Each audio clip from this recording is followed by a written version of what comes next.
investigador de comunicación, teórico de comunicación, brasileño, José Márquez de Melo. Vamos a hacer un recuento de algunas partes importantes de su trayectoria, pero bueno, antes de profundizar en el tema, le doy la bienvenida a mis compañeras, a Ivette Serna, y a Claudia Pérez Flores. Hola, ¿qué tal? Y mi nombre es José Luis Flores. Y bueno, ¿por dónde empezamos a hablar de un hombre que abarcó una amplia gama de temas referidos desde luego a la investigación en América Latina? Desde luego profundizó en la propia investigación, estudios sobre la investigación en comunicación, estudios de periodismo, trató de conceptualizar la comunicación también desde lo popular, desde luego, el ejercicio del periodismo, como decíamos hace ratito. Pero, ¿cuál es la primera impresión que te da Márquez de Melo, Claudia? Bueno, se me hace un autor súper interesante, sobre todo porque yo creo que su formación profesional le dio como mucha amplitud de entender los fenómenos sociales, ¿no? Entonces, estamos hablando de un periodista en primera instancia, pero también de un investigador y de un profesor. Entonces, tomando en cuenta como esa triada, yo creo que eso le da una visión bien interesante a José Márquez de Melo para entender justamente otras realidades desde la parte de la comunicación, ¿no? Y de ahí creo que es, para mí es como entender un poco su pensamiento y su aportación también al estudio de la comunicación. Estamos hablando de los años 60, es decir, estamos hablando del inicio de la Escuela Latinoamericana de Comunicación, básicamente cuando Márquez de Melo de alguna manera empieza con esos estudios sobre el periodismo. Estamos hablando de Brasil, ¿qué nos dice ya ese contexto, los años 60, el periodista, Brasil, desde luego? ¿Qué particularidad le daría a estos estudios de José Márquez de Melo? Pues todas, ¿no? Todas las particularidades.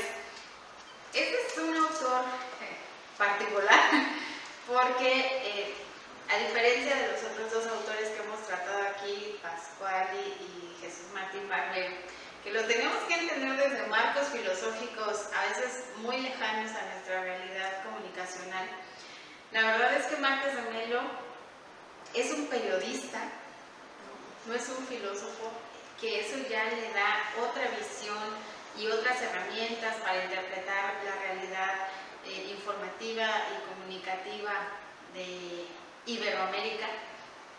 Y en la parte de la investigación es tan auténtico, yo creo, por esta formación, que no hay que entenderlo desde otro lugar que no sea, o sea, Márquez de Melo lo tenemos que entender desde Márquez de Melo, desde ningún otro referente, y eso ya pues te da una idea de la fortaleza de su pensamiento, pero también de la capacidad que tuvo para enfrentarse al mundo y a las realidades comunicativas y políticas y sociales también, desde una manera muy crítica y sobre todo sin casarse con ninguna postura ideológica, ¿no? Y creo que esa sería como la principal particularidad. Bueno, que también estar en Brasil con otro contexto cultural, con la barrera lingüística, con el resto de Sudamérica o Iberoamérica, pues eso también le da como la distancia teórica y lingüística, pero también práctica para ver la teoría, digamos, hispanohablante desde cierta distancia y con una mirada muy crítica. Sí, a veces nos podría parecer Brasil un continente dentro del continente americano, justamente por esta unidad lingüística pues, que constituye el ser brasileño o el ser oriundo de Brasil, y eso de alguna manera ya hace que tengan particularidades la manera en la que se aborda la comunicación desde Brasil, desde luego. Y no es lo mismo tratar de conceptualizar la comunicación, por ejemplo, desde la sociología, desde la antropología, desde la filosofía, como lo hemos comentado en varias sesiones, que desde el periodismo y desde la propia comunicación, porque ella le pone la herramienta o el elemento, ¿cómo le podemos llamar? Pragmático, es decir, bajar a la realidad, observarla, ensuciarse las botas, recorrer los caminos. De alguna manera me parece que está en un contexto bien interesante en donde el periodismo empieza a institucionalizarse ya como una carrera formal, no solamente en Brasil, sino en Latinoamérica. Es decir, Brasil para aquella época ya tiene una infraestructura en comunicación tal que hace falta comunicadores de carrera, periodistas de carrera. Y lo que pasa en Brasil, que instituyen las primeras cátedras de periodismo, pasó poco antes en Argentina, hacia los años 30, que en la Universidad de La Plata pues se crea la primera universidad en donde se ejerce el periodismo a nivel Latinoamérica. A México llega hasta los años 50, 60, en la UNAM, en la Universidad Iberoamericana, son las pioneras, pero sí hay esta necesidad de tener en primera instancia periodistas profesionales, es decir, ejercer el periodismo con esta mezcla, es decir, con esta mezcla de los conocimientos teóricos, de los conocimientos conceptuales, pero también de los caminos recorridos y de la observación y de ir y enfrentarte a la realidad. ¿Cómo lo podemos ver esto plasmado en la obra de Marqués de Melo? Porque me parece que él encarna muy bien estos elementos, tanto teóricos como prácticos. Sí, a mí algo que me gustó mucho justamente de Marqués de Melo es que él tiene un concepto que también lo toma cuando lo discute, ¿no?, de Luis Beltrán, y que llama folcomunicación. Y esta parte de la folcomunicación me gusta mucho porque justo lo que hace es llevar a la comunicación a un nivel popular, ¿no? Llevar a la comunicación a todo lo que se refiere al pueblo. Y también como conceptualizar que todo lo popular, él lo dice, que tiene que ir, o se refiere al pueblo, lo que utiliza, lo que no se utiliza en los medios formales, por así decirlo. A mí personalmente me gusta porque como que es este acercamiento con la sociedad, ¿no? Con las personas, con la realidad que se vive, y no es un pensamiento que podríamos conceptualizarlo desde una investigación de gabinete, ¿no?, sino que realmente él apuesta mucho por esta investigación de campo, ¿no?, en donde realmente se generan estos fenómenos y desde donde los podemos entender. Y noto mucho en él también como justamente una preocupación importante desde la parte académica, en donde él sí, o sea, está bien preocupado por que los estudiantes y las nuevas generaciones justamente entiendan esta realidad, primero para entenderla, pero también después para generar nuevo conocimiento, ¿no? ¿Por qué? Porque si no, entonces, yo lo que entiendo mucho de él es que empezamos a replicar como estas fórmulas o estas teorías que a veces trasladamos de otros países y que a veces no se entienden la realidades que son diferentes. Y me lo imagino mucho también en una parte como local, ¿no? O sea, como que sí, no dejar a un lado estas teorías, estos teóricos que son importantes, pero también situarnos en esta realidad, en una realidad más local, ¿no? Y de ahí creo que es lo que más me pareció interesante y lo que más me ha gustado del autor. Esa realidad periodística, ya desde tu formación ya profesional, que propone Marqués de Melo, esa necesidad pues de ir combinando la parte teórica, la parte epistemológica, con la parte pragmática, con la parte de enfrentarte a la realidad. Ajá. ¿Qué tan importante crees tú que esté significando? Yo creo que es muy importante porque la mayoría de los investigadores de la comunicación generalmente llegan a ella de forma incidental o accidental.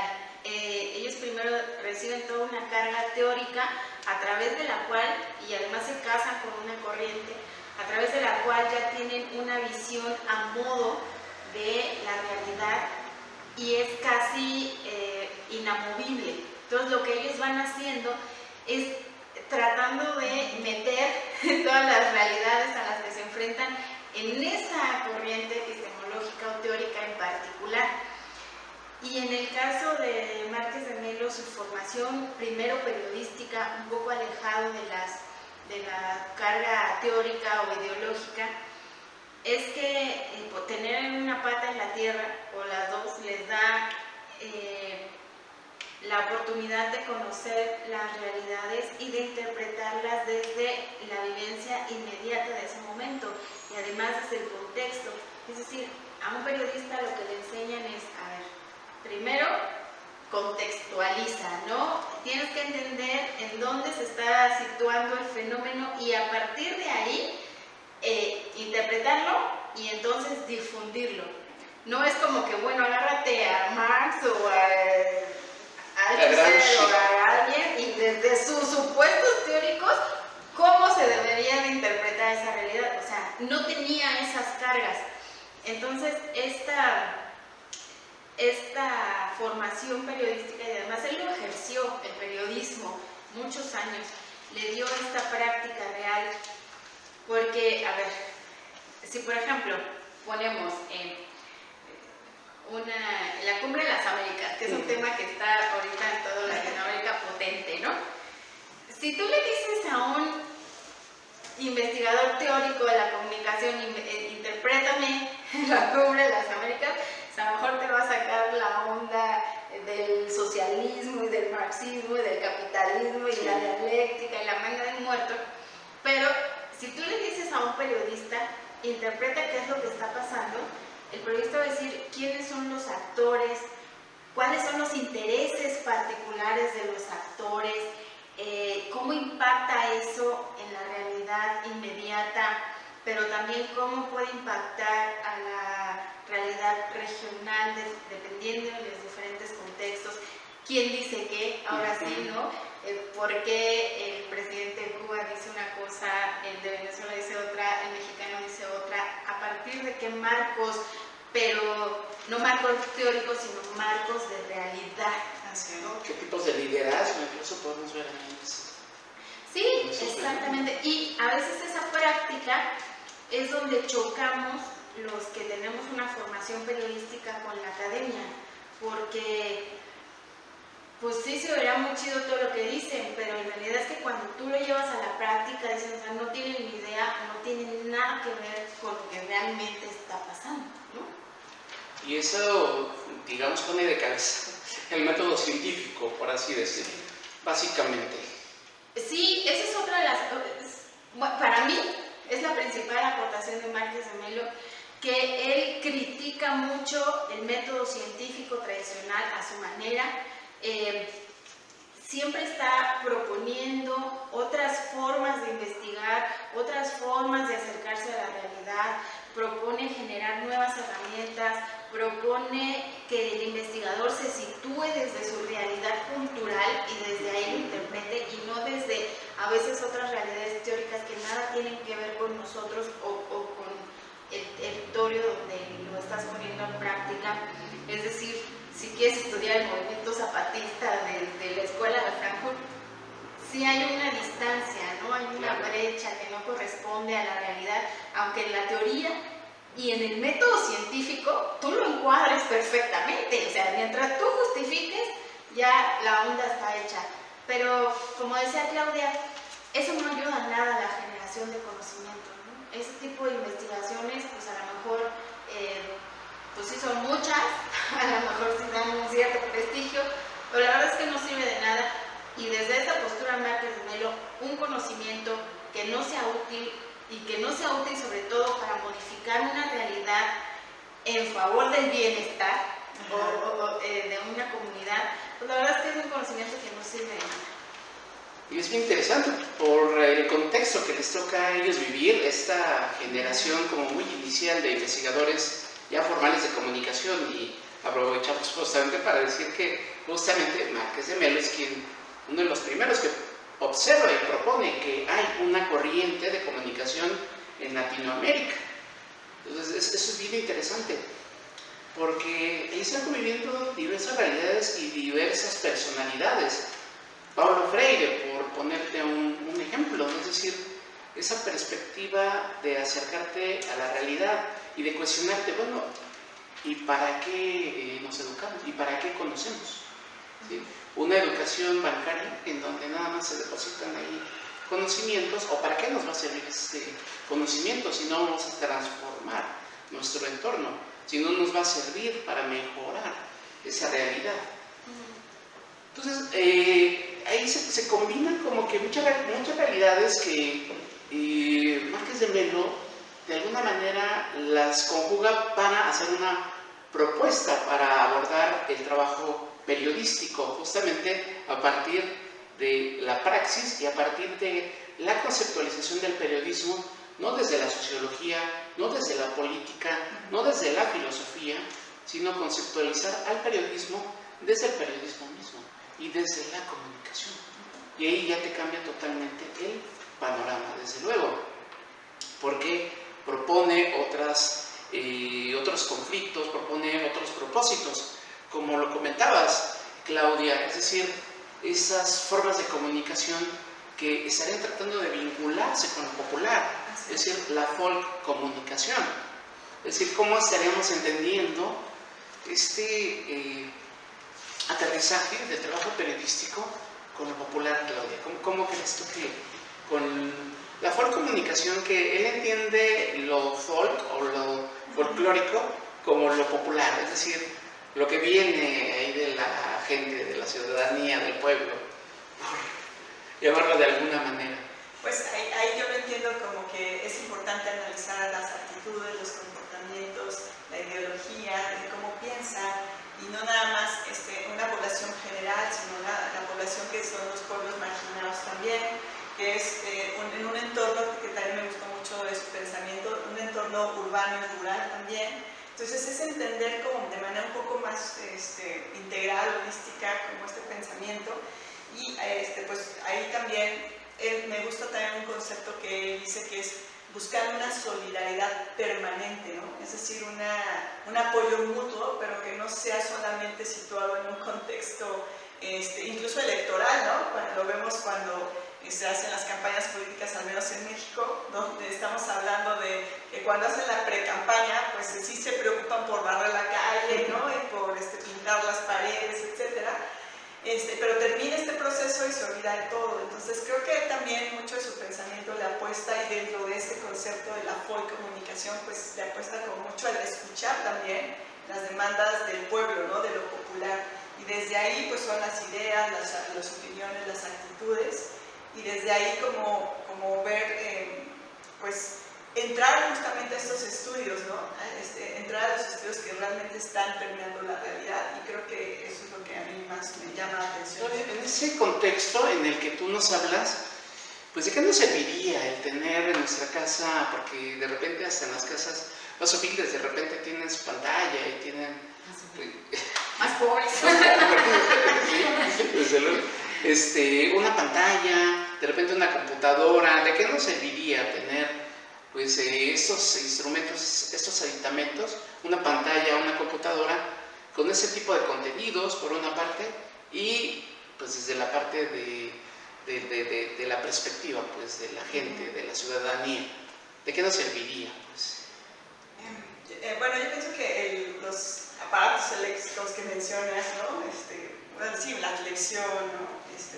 Realmente creo que no son una solución que pueda beneficiar, ¿no? A este foro, ¿no? Por así decirlo, porque como que a veces también solamente están dirigidos a una élite, ¿no? Y también yo creo que es una crítica que también el autor hace, ¿no? Porque no solamente es el aparato en sí o per se, sino es realmente si esto está transformando lo social, ¿no? Lo podemos ver desde los medios de comunicación, pero sin embargo creo que el pensamiento del autor no va hacia los medios, sino más bien a la transformación social desde lo popular, ¿no? Desde lo que se vive en el día a día. Y no sé si estés de acuerdo, Iván, creo que otro de los grandes aportes que hace Márquez de Melo es hacer esta historiografía pues, de la investigación, ese mapa crítico de la investigación y comunicación en Latinoamérica.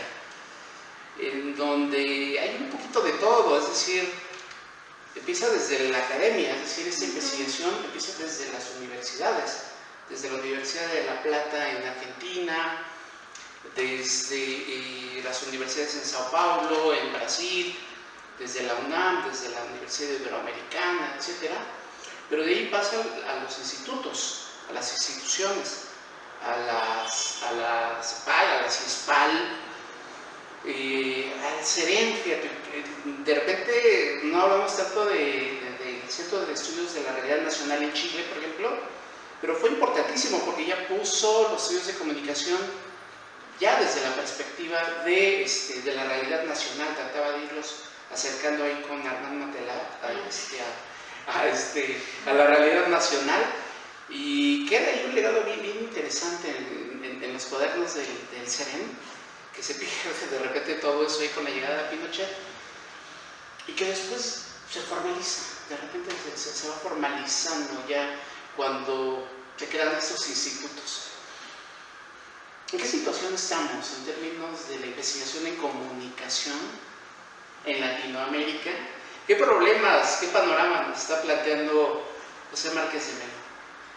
Él es muy crítico con la academia, muy crítico con la comunidad de investigación de la comunicación, porque él lo que dice es, a ver, no nos hagamos tarugos, realmente lo que estamos haciendo en los institutos y en las universidades, o en los institutos que generan las universidades, no son centros de generación de conocimiento, sino son puras fachadas que te dan prestigio a la universidad, que te ayudan a recibir recursos del Estado, que te ayudan quizá a generar contratos con una transnacional porque le haces un estudio de mercado, pero en realidad es que no sirven de nada. Son un montón de académicos que están haciendo investigaciones de gabinete sin conocer la realidad, fracturada, además, investigaciones malísimas. Insistimos con la crítica al método científico, o sea, mientras tú cumplas con el ABC del método, el resultado vale gorro, lo importante es el método. Y dice, esos minifundios, como él le dice a las instituciones de investigación, sobre todo las universidades, no son más que un montón de investigadores que se andan autorreferenciando, autoelogiando, autoaplaudiendo, pero que en realidad producen un conocimiento estéril, un conocimiento que no sirve para nada más que para perjudicar además a los estudiantes.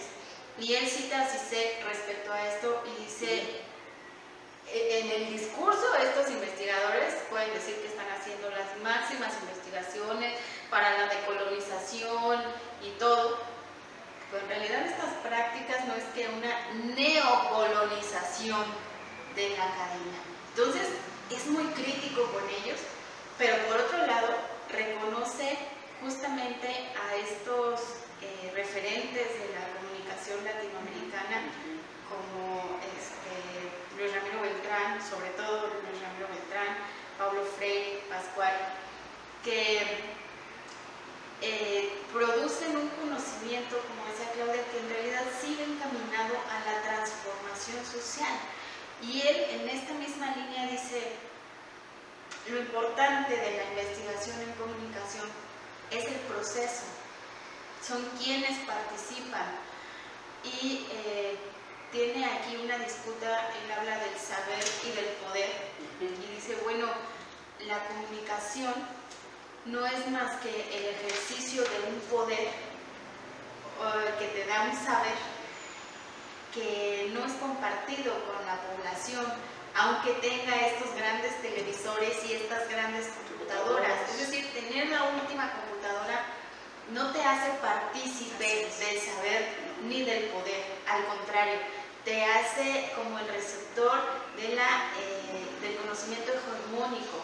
Entonces él habla de democratizar, pero de veras democratizar el proceso comunicativo y estudiar cómo cada grupo y cada comunidad participa en ese proceso y cómo puede transformar su realidad. Por ejemplo, algo muy innovador que él hace es el papel de las mujeres en la aceptación o rechazo cultural de un nuevo sistema de información o una nueva tecnología, por ejemplo.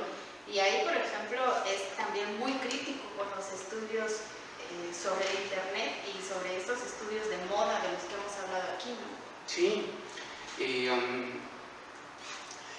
me recuerda un poquito a Bourdieu, es decir, en el sentido de que el campo de la investigación, el campo académico y el campo de investigación en comunicación se estaría dirimiendo no en la realidad, sino en la academia, es decir, entre los investigadores. Sino la lucha de los investigadores es posicionarse, es decir, agarrar un puesto, ser SNI, tener prestigio. Entonces la lucha no está como en la realidad de ver qué investigaciones podemos hacer, qué abordaje podemos tener, sino más bien de la institucionalización de la investigación. Me parece que se pasó a la burocratización, en el peor sentido de la palabra. Pues más que la burocratización, yo diría como en el show business de la academia. Es decir, estos recorridos académicos, turismo académico, donde todos repiten lo mismo y vas a 10 años atrás y van repitiendo lo mismo, porque están cerrados en su minifundio, están tan encerrados en su burbujita que ni siquiera son capaces de aceptar las críticas que vienen, ni siquiera son receptivos, ¿no? Entonces, pues es un show y es un business la investigación en Latinoamérica, desgraciadamente. Y de repente hay tendencias que se van poniendo de moda, también nos dice Marqués de Melo en términos de investigación, y se van desarrollando, es decir, como moda, y de repente son investigaciones que se vuelven como muy predecibles, es decir, ya tenemos como la conclusión antes de hacer el trabajo de campo, y eso es terrible. Pero es que ese es un problema del método científico. A ver, tú eres profe de metodologías de investigación y antes de que el estudiante tenga su primer acercamiento con la realidad, tú le pides una hipótesis y un marco teórico. Entonces, cuando él llega a la realidad, ya llega con una verdad que necesita reafirmar a través de la adecuación de esa teoría. O sea, el marco teórico, el modelo, el método científico está mal para las ciencias sociales, lo hemos dicho 50,000 veces aquí. No puedes lanzar con ese sesgo a un investigador social a la calle, mucho menos a un periodista, ¿no? Entonces, ¿cómo puedes hacer o sea, la simple idea de la hipótesis ya es un crimen en el método científico para la realidad social? Sí, la realidad rebasa cualquier hipótesis, de repente cualquier teoría. Desde luego una teoría te puede ayudar, te puede dar como herramientas conceptuales sobre todo. Pero de repente el problema... Pero esas herramientas conceptuales sesgan tu visión de la realidad. Fíjate, el problema con las hipótesis es que de repente también se crea el alumno la idea de que tiene que comprobar la hipótesis positivamente, es decir, todo el trabajo va... O sea, pero él se crea la idea. Se crea la idea porque el profe le crea el profesor, la idea. el método O sea, científico... el tema es eso, pues en eso está la lucha de Marqués de Melo, ¿no? A eso él le llama espiral del silencio, que es otra espiral del silencio, donde dice, es una espiral del silencio porque entonces el estudiante hace una investigación a través de las referencias del profe y el profe trae sus referencias de quién sabe dónde, y al final el producto es silencio, o sea, algo que si no se hubiera dicho igual no sirve de nada.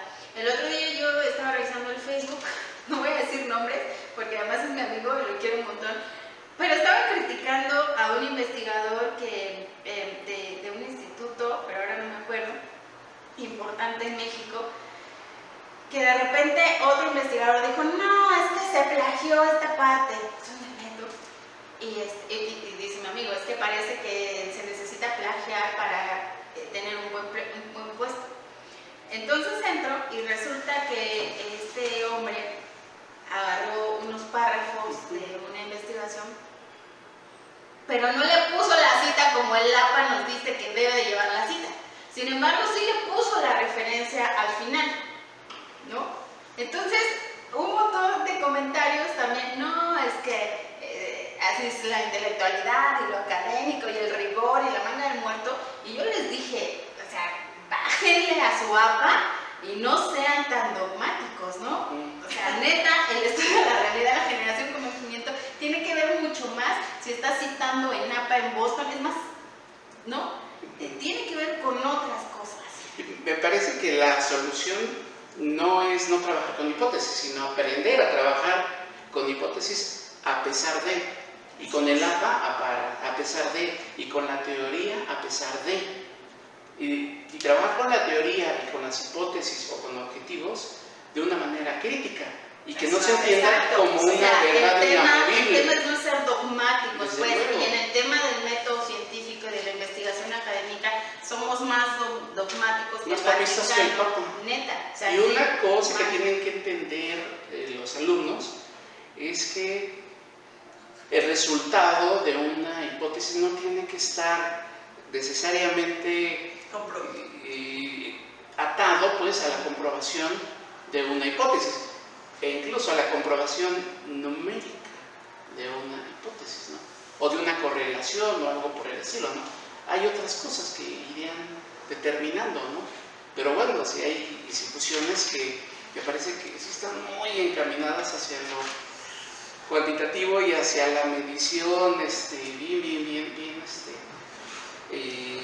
bien exacta pues, de la realidad social, como si se pudiera hacer, y lo disfrazan de métodos mixtos, es decir, meten el método cualitativo sin saberlo manejar, sin saberlo aplicar, pero se lo piden de repente a los alumnos. Y se lo piden desde una perspectiva muy despreciativa, muy despectiva. Es decir, lo piden porque es un requisito que te está pidiendo CONACYT, que tiene que haber como una investigación mixta, no desde una perspectiva, no como un modelo en el que estamos convencidos de que así tendría que ser la investigación. En el fondo están convencidos de que la investigación tiene que ser cuantitativa y que la realidad tiene que ser medible y que una hipótesis, una correlación tiene que ser medida y medible matemáticamente. Si no, hablamos de otro tema. Y entonces Márquez de Melo se nos vuelve a fallecer, desde luego, ¿no? Porque lo que nos está diciendo es todo lo contrario, justamente, ¿no? A salir de esos moldes, a salir de esos estereotipos y desde luego a asumir la investigación primero fuera del gabinete, primero yendo a la realidad y después asumiendo este método científico de una manera crítica. Y bueno, eso es mucho de la propuesta de Márquez de Melo, es decir, una perspectiva crítica a la manera en la que se hace la investigación en Latinoamérica. No sé cuál sería tu perspectiva sobre esa observación que hace José Márquez de Melo. Sí, sin duda estoy de acuerdo con la parte de ir hacia la realidad, ¿no? Ir hacia investigación de campo, no desde el gabinete. Y sí noto esta preocupación por el autor, por decir, a ver, hay que preparar a los estudiantes desde una realidad, o sea, y hay que ellos entiendan incluso los procesos de la comunicación, desde la comunicación masiva, ¿no? La comunicación en sus diferentes niveles, y profundizar, ¿no? ¿Por qué? Porque si somos los estudiantes que vamos a transformar lo social es no nada más innovar, sino transformar lo social es generar un nuevo conocimiento y un conocimiento que realmente aporte, un conocimiento que beneficie, un conocimiento que sea para el bien común. Y creo que, ejemplos para resolver problemáticas al día de hoy hay a montón, ¿no? Entonces creo que él apuesta mucho, y me gusta mucho esa visión en donde, por un lado, está muy preocupada por la parte académica de los estudiantes, pero por otro lado también la crítica que nos mencionaba muy bien nuestra compañera, ¿no? De decir, ¿qué está pasando en la investigación? ¿Qué está pasando con los investigadores y qué está pasando con la academia? Entonces creo que su reflexión es muy rica justamente y nos invita a reflexionar qué estamos haciendo como investigadores, ¿no? Entonces es una gran aportación. Y además eso que tú mencionabas sobre los métodos, es un problema en México, pues, o sea, en Latinoamérica, como si México no fuera Latinoamérica, claro, pero digamos, Sudamérica, están más receptivos al método cualitativo. Todos los investigadores que hemos mencionado aquí están en esa línea, pero en México seguimos muy casados con las epistemologías anglosajonas, que son investigaciones cuantitativas, ¿no? No hemos podido dar ese salto, no sé si porque los vemos con desprecio, no sé si porque los vemos con demérito, no sé si porque no los entendemos, pero el problema de la investigación cuantitativa es que los estudios de la realidad social se quedan en meras descripciones, no hay más allá. Es decir, a ver, vamos a hablar aquí de la cultura de paz. Y entonces en el cuantitativo, ¿usted ha oído hablar de la cultura de paz? Sí, no, pues fíjese que en México el 50% de los mexicanos, porque aparte 50% con 20 cuestionarios que aplicaron en la misma universidad, o sea, ¿no? Nunca han escuchado hablar de la cultura de paz. Y luego dices, ¿y qué? ¿No? Un espiral del silencio, ¿no? ¿Y qué? Y entonces, en Sudamérica, ¿sí?, están más receptivos al modo cualitativo, es decir, a la interpretación, a recoger los sentimientos, a recoger el contexto. Y lo que dice Márquez de Melo, la propuesta que hace es, bueno, si no pueden dejar uno, pues por lo menos hay que combinarlo. Yo no sé si los métodos mixtos existen, yo no sé ni siquiera si el método existe, pero no nos podemos quedar en un cuestionario o en una gráfica, porque la realidad no es de gráficas y no es de números, de correlación, no es de correlaciones. Teorías sociales como por ejemplo la ciencia política se han metido tanto, por ejemplo, al tema del marketing político, que ya todo lo ven en encuestas y cifras. La realidad política no es así, o eso te da una visión bastante corta del fenómeno que estás investigando. Porque pues estas encuestas las puede hacer cualquiera, ¿no? Hasta una computadora, hablando de tener el experiencia. Pero eso no te da el conocimiento, ni la habilidad para analizar. Sí, el tema de los números es que le damos toda la credibilidad. Pensamos que lo numérico es lo más objetivo, pero el problema, lo numérico no es el número en sí, sino la interpretación que le das, ¿no? De repente en lo electoral, ¿no? Un 2 de 4 se puede convertir en un triunfo, ¿no? Y luego gana Donald Trump y le echan la culpa al método, o sea, exacto. Fíjense, ¿no? O sea, ¿qué pasa? Y ahorita que hiciste el contexto, a mí no me acuerdo, digo, es que es increíble cómo ahora hasta eso se mide matemáticamente, porcentualmente. Ajá. Y es algo porque Claudia a lo mejor va a pasar o está pasando, es decir, cómo tu tesis va pasando por el Turnitin y te va dando un porcentaje de efectividad en las citas, en las referencias, etc. Entonces ya te da un número, no, 34%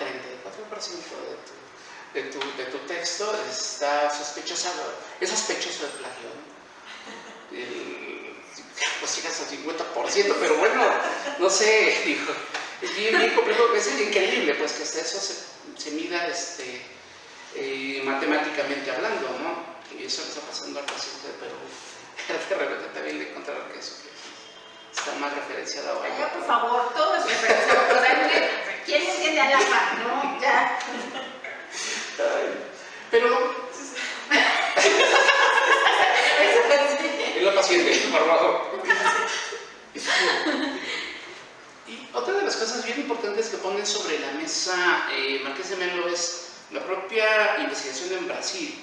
Y dirá que también en Portugal, es decir, cómo viven su propia barrera, es decir, viven su propia microuniverso en donde se habla el portugués y de repente por ahí es bien complejo, ¿no? Porque la difusión de la investigación de por sí es bien compleja, entonces para que te lean en portugués o para que lleguen los textos ya traducidos al portugués, del español o del inglés, sí es bien complejo, ¿no? Entonces también nos habla de esas barreras lingüísticas en la investigación, ¿no?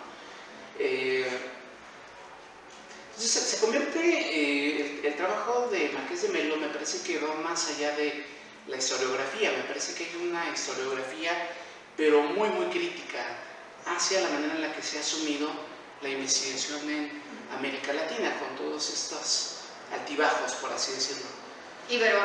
Iberoamérica, mejor dicho, ¿no? Incluyendo a España, desde luego, y a Portugal. Pero, ¿qué aspectos positivos le verías tú a la investigación en Iberoamérica, más allá como de todo esto que hemos comentado, Claudia?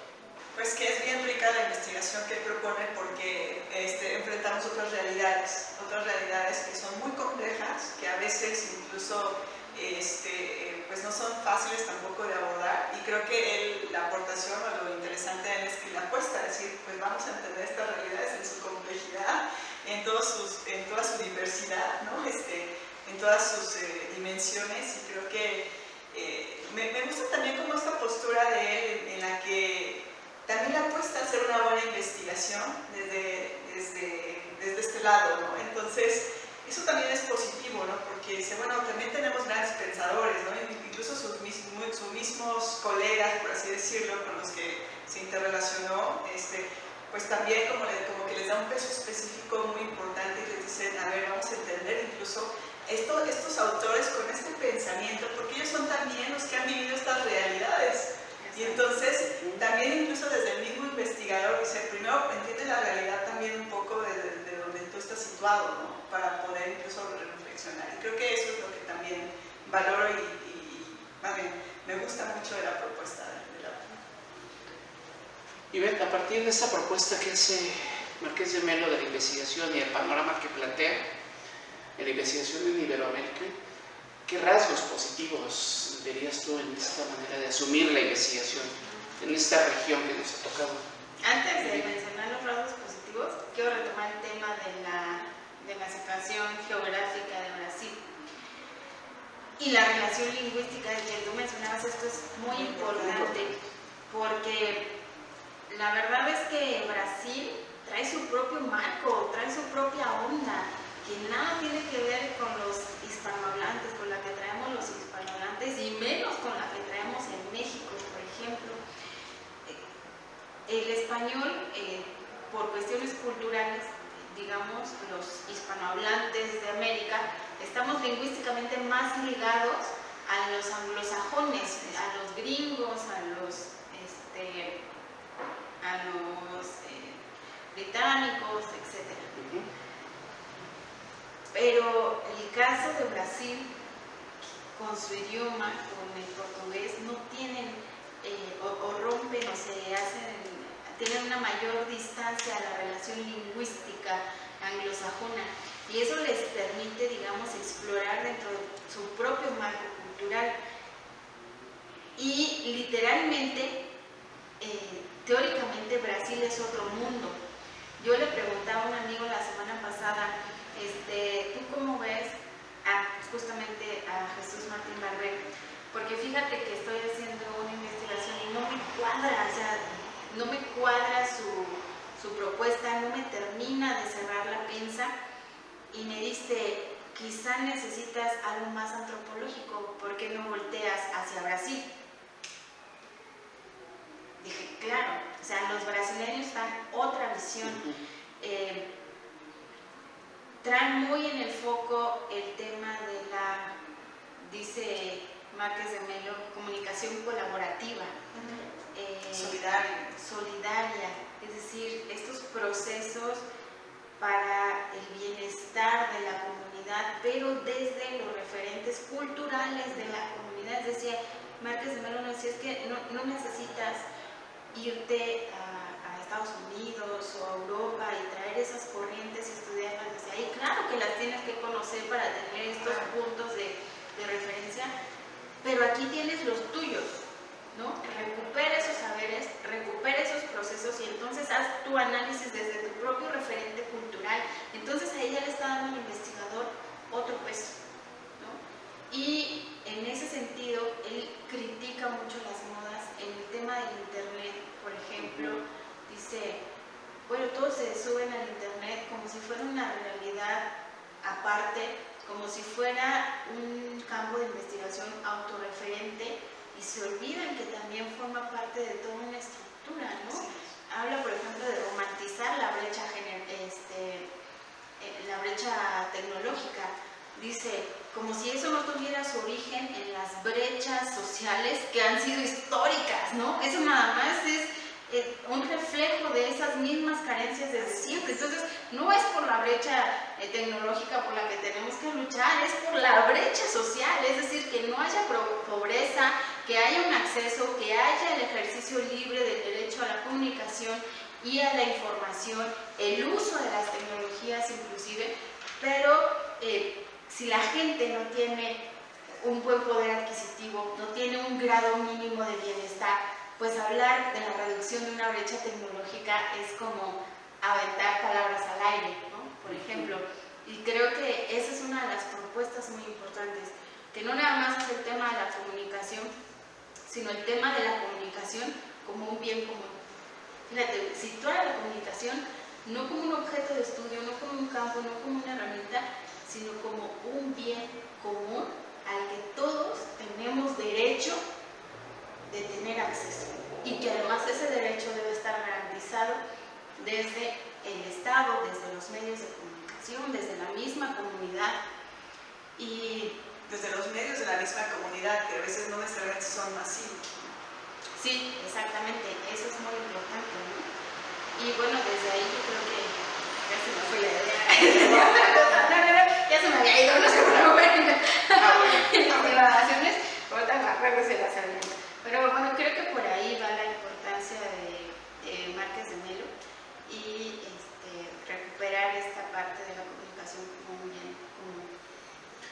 Fíjate que hay una otra parte que me gusta mucho a mí de la FOL comunicación, porque saca a la comunicación de ese entorno a la que insiste mucho la investigación en colocar, es decir, en el aspecto mediático. ¿Sí? En la televisión, en la radio, en internet, etc. Cuando habla de FOL comunicación, está hablando como de medios más directos, más humanos, es decir, las conversaciones, las palabras, etc. Y por ahí incorpora una figura que ya se había incorporado antes, que el de el líder de opinión, es decir, como el señor de la farmacia, a lo mejor, o el peluquero, en aquella época era como el que hablaba de los temas, el que leía los periódicos, el que leía las revistas y el que le platicaba a la gente de repente lo que estaba sucediendo, cómo funcionaban como líderes de opinión más influyentes incluso que los líderes de opinión mediáticos. Es decir, ya el peluquero, ya el de la farmacia, ya el padre de familia, ya el sacerdote, etcétera, ya se convertían como en filtros que de alguna manera pues estaban interpretando lo que interpretaban los medios de comunicación y hacían esta comunicación, es decir, bajaban ese discurso hacia la ciudadanía. Y ahí es en donde se daban justamente los verdaderos intercambios, la verdadera comunicación humana, la verdadera comunicación solidaria, etcétera, ¿no? A partir como de todo esa triangulación, por así decirlo, y de sacar justamente a la comunicación del sentido mediático, ¿no?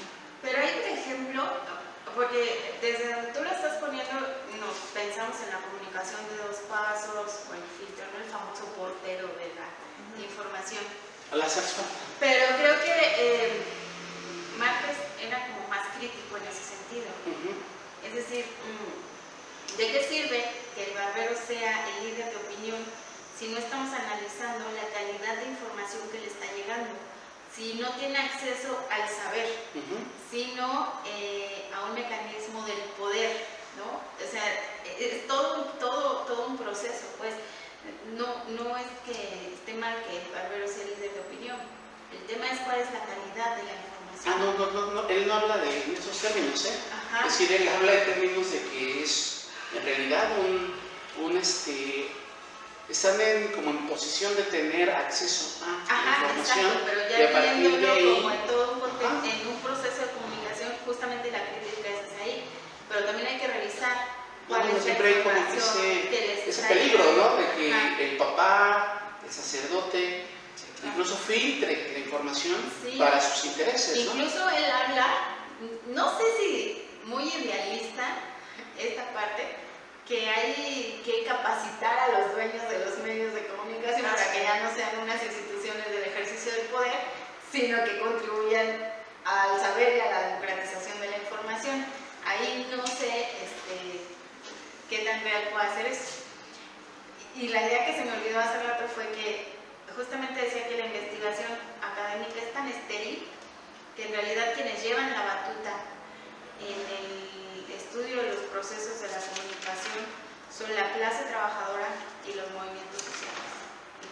A él le está dando protagonismo a gente que difícilmente haya sido. Bueno, ahí también estaríamos descalificando a priori a lo mejor al barbero, estaríamos descalificando a priori al farmacéutico. No, pero no, al... o sea, no se descalifica el barbero. Desde esa perspectiva, ¿no? No, lo que se está descalificando es la calidad de la información que llega. Es decir, por ejemplo, es que el líder de opinión de tu colonia puede ser el médico, ¿no? Pero si el médico, su fuente de información son los videos del TikTok, entonces lo que estamos descalificando es la calidad de la información que está llegando, los filtros con los que está llegando la información. Vuelvo a repetir, estamos descalificando a lo mejor a ese líder de opinión que sea capaz de hacer algo político a partir de ese discurso a lo mejor nefasto que le llega de TikTok o de Twitter o de etcétera. Habrá quienes sí, a lo mejor no hagan una interpretación crítica de ese mensaje. Habrá quienes sí, a pesar de que reciban una información de baja calidad o de dudosa calidad, puedan generar un mensaje a lo mejor crítico. ¿Por qué no crítico? Existen las dos posibilidades, efectivamente, de que ese farmacéutico o ese líder de opinión pues se quede textualmente con la versión que le den y desinforme más a la ciudadanía, o bien pueda a lo mejor brindarle una perspectiva crítica a partir de eso que vio, ¿no? En ese sentido, yo creo que él justamente apuesta por esa formación, ¿no?, profesional desde la academia, desde los estudiantes de formación de periodismo, para que ellos tengan como esta capacidad crítica, ¿no? O sea, entonces creo que también eso es bien interesante. Sí, la apuesta incluso a que el periodismo definitivamente se profesionalice. Exacto. Tengamos profesionales de los medios, que es un problema que creo que aún se padece. Sí, claro. La profesionalización o no profesionalización de ciertas áreas, que sí están padeciendo de esa cuestión, ¿no? Gente que no está lo suficientemente profesionalizada. Y bien, Claudia, ¿con qué te quedas? ¿Qué conclusión puedes tener de esta perspectiva que nos plantea José Márquez de Melo respecto a la comunicación? Pues que la comunicación es una vía para transformar lo social, pero siempre y cuando se haga como desde las bases, desde esta parte del conocimiento, que genere nuevo conocimiento, que se haga desde una forma profesional, ¿no?, en donde se involucre el estudio, pero el estudio de verdad profundo, ¿no?, de estos autores, porque eso nos va a permitir, de autores, no nada de la parte académica, sino también de las realidades, ¿no? Yo creo que estar en la realidad situados, eso nos da mucha perspectiva de lo que se puede estudiar y de lo que podemos, desde donde se puede generar también nuevo conocimiento, y creo que para mí eso es lo valioso que rescato el autor. Y Beth, ¿qué rescatarías de Márquez de Melo? Yo rescataría que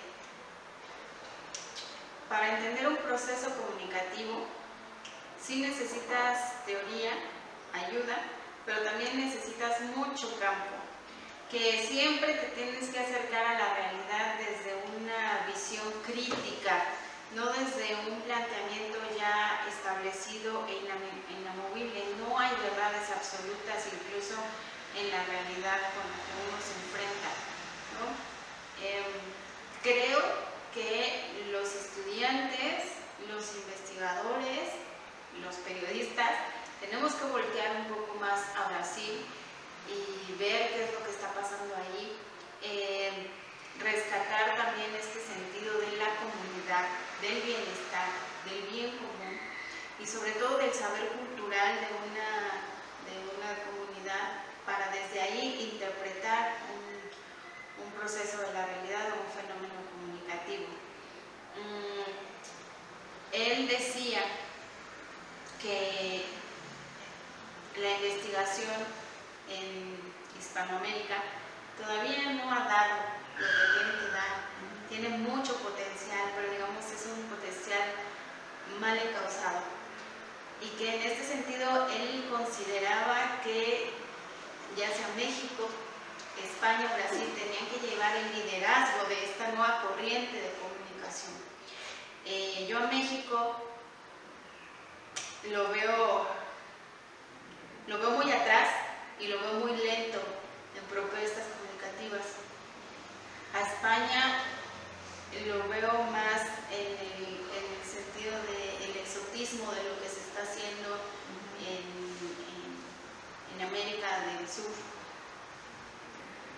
Sin embargo, Brasil está haciendo cosas muy interesantes y creo que en este momento, por mucho, nos está llevando en la delantera y está tomando el liderazgo que Iberoamérica necesita.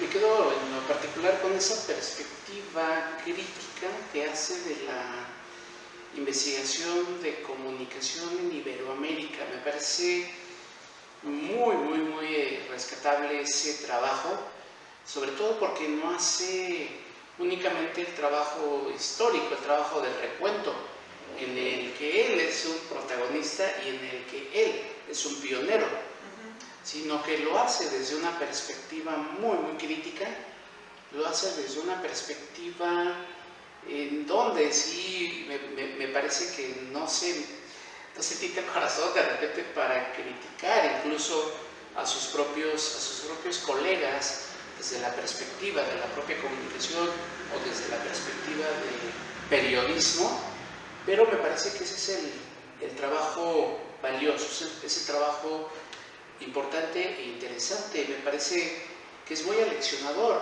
el ir checando los diferentes momentos, los diferentes institutos, los diferentes protagonismos de repente que ha habido en regionales, incluso en esa investigación.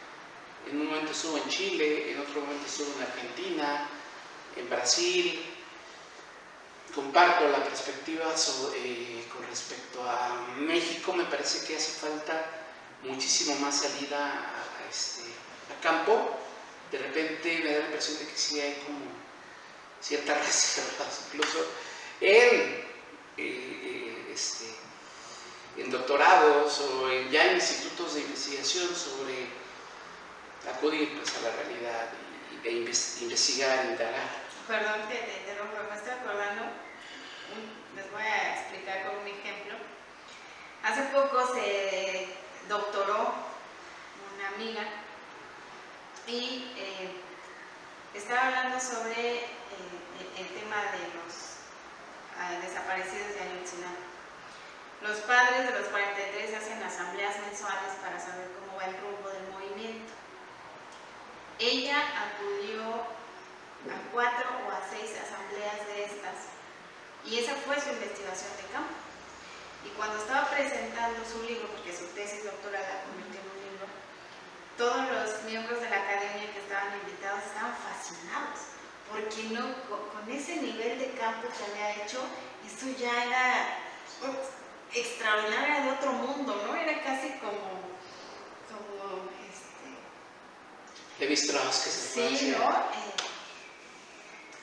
Y yo dije, pero nunca fue al basurero, ni siquiera fue a Ayotzinapa, a Iguala, ¿no? O sea, Sí. no. Pero en ese grado estamos en la academia en México. Así es, y muchas de estas problemáticas las describe José Márquez de Mello, y me parece que ahí radica pues, la importancia de esa propuesta, que no es nada más histórica o historiográfica, sino es sobre todo crítica y propositiva, porque sí propone bastantes soluciones acerca de por dónde ir, por dónde causar esos esfuerzos para hacer comunicación. E investigación. E investigación de comunicación, mejor dicho, desde luego. Bueno, pues por nuestra parte me parece que esto es todo por esta semana. Nos dio mucho gusto estar con ustedes. Recuerden visitar nuestros espacios en redes sociodigitales. Estamos en Facebook, en Instagram, en Twitter, etcétera. Ahí nos pueden encontrar desde luego y preguntar, proponer, etcétera, ¿no? Y bueno, la semana que viene estaremos con otro tema interesante.